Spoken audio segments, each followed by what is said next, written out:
Salut tout le monde, on se retrouve aujourd'hui pour un update lecture. Je vais donc vous présenter mes 3 dernières lectures. On commence donc avec le fameux tome 2 d'Une Bresse sous la cendre, donc Une flamme dans la nuit de Sabaa Tahir aux éditions PKJ. Donc j'avais adoré, c'était pas un coup de cœur mais j'avais vraiment aimé Une Bresse sous la cendre, j'avais aimé l'écriture, l'univers, les personnages. Du coup en commençant ce tome 2 j'étais un peu bizarrement stressée de... Imagine, j'arrive pas à retrouver les sensations que j'avais eues au premier tome, tout ça, s'il y a moins d'action, si... Et en fait, bon, j'ai quand même eu un peu de mal au début à me remettre dans l'histoire, parce qu'on change de décor. Mais une fois qu'on a bien retrouvé nos personnages, une fois qu'on est bien ancré, en fait, juste au bout d'une trentaine de pages, quoi, j'étais retombée dedans. Et j'étais retombée amoureuse de mes personnages, j'étais retombée amoureuse d'Elias, enfin voilà. Normalement, le tome 2, dans la plupart des trilogies, c'est une sorte de transition en fait entre le tome 1 et le tome 3. Juste, voilà, souvent l'auteur, c'est juste un passage, on va dire obligé pour la trilogie. Sauf que là, non.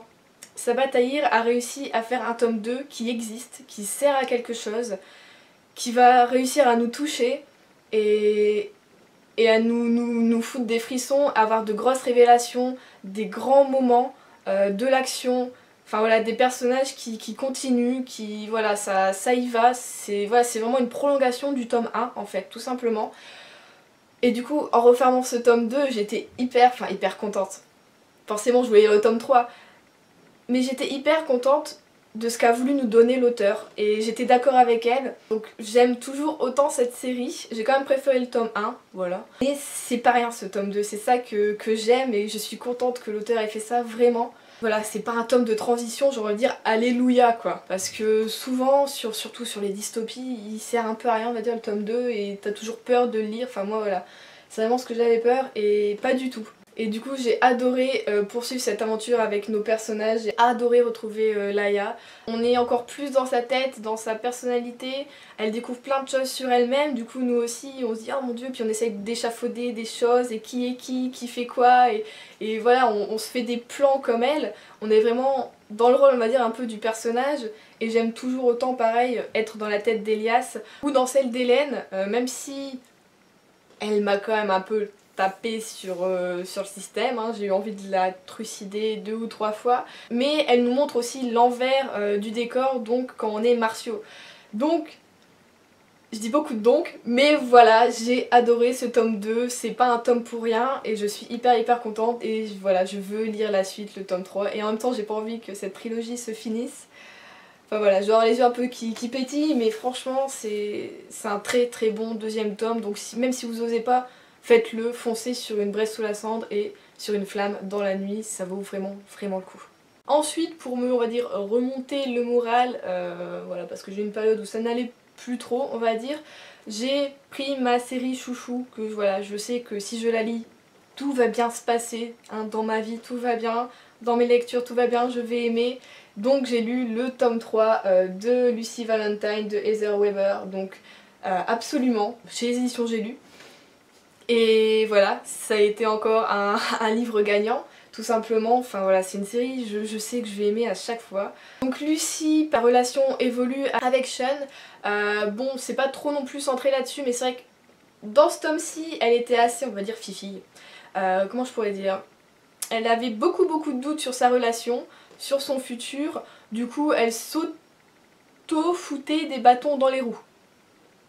Ça se dit pas trop, mais voilà. Sinon, on a une histoire, pareil, de disparition, donc elle va enquêter là-dessus. Tout est connecté.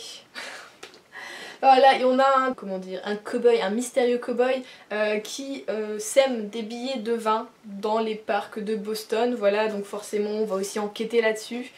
Et on a également une jeune femme qui veut retrouver son amour d'enfance, donc voilà, il y a de quoi faire hein, pour l'agence Valentine et pour les amours perdus tout simplement. Donc c'est vraiment pareil, un très bon tome, on bouge tout le temps. Bon, il y a juste un moment voilà, où comme je vous le disais, Lucy est un peu chiante à oui, je fais pas, je l'aime, enfin voilà. Mais sinon pareil, voilà, c'était une très bonne lecture et j'ai trop hâte de lire le tome 4. Et franchement c'est une romance policière et paranormale qui est juste géniale, donc foncez dessus si vous voulez un livre doudou. Lisez Lucy Valentine, il n'y a pas mieux je trouve.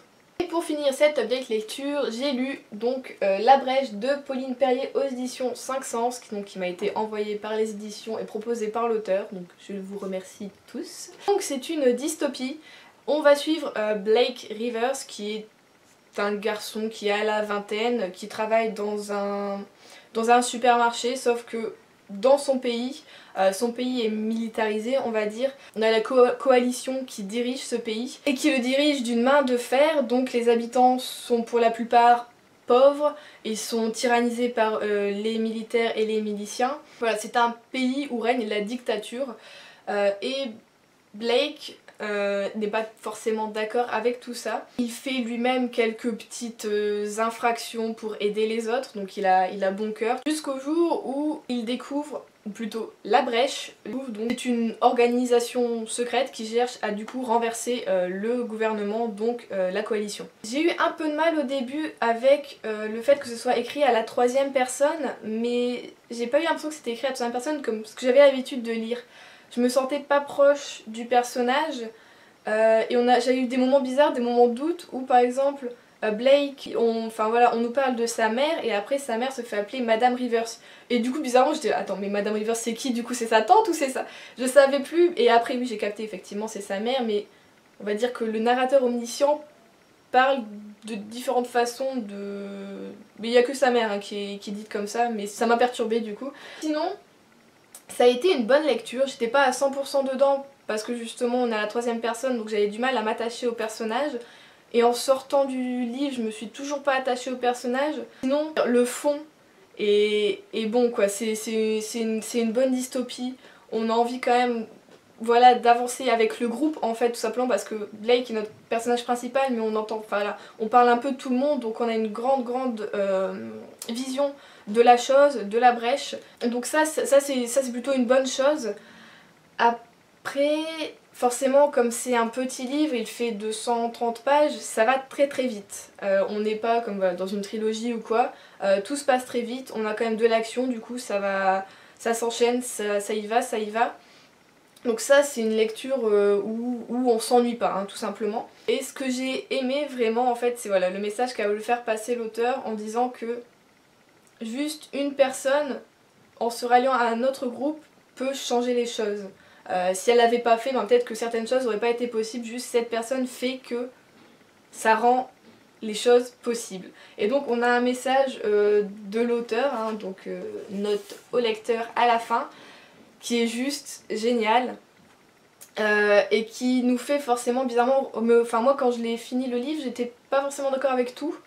Et quand j'ai lu le message de l'auteur, je me suis dit, ben si, c'est une évidence en fait. Là, je comprends vraiment le message qu'elle a voulu nous faire passer. Donc voilà, je remercie l'auteur d'avoir mis ce message à la fin parce que ça nous fait ouvrir les yeux et ça donne du courage, ça donne de l'espoir et voilà, en fait c'est une lecture positive. Ouais, c'est une lecture positive, on peut pas dire forcément ça de toutes les dystopies, mais là oui, en fait quand tu en ressors, tu dis allez c'est bon, je peux affronter le monde, je peux tout faire bizarrement. Donc ouais, c'est une lecture vraiment qui va dans le bon sens. J'ai mis la photo si vous voulez sur Twitter du message, de la note au lecteur par Pauline Perrier.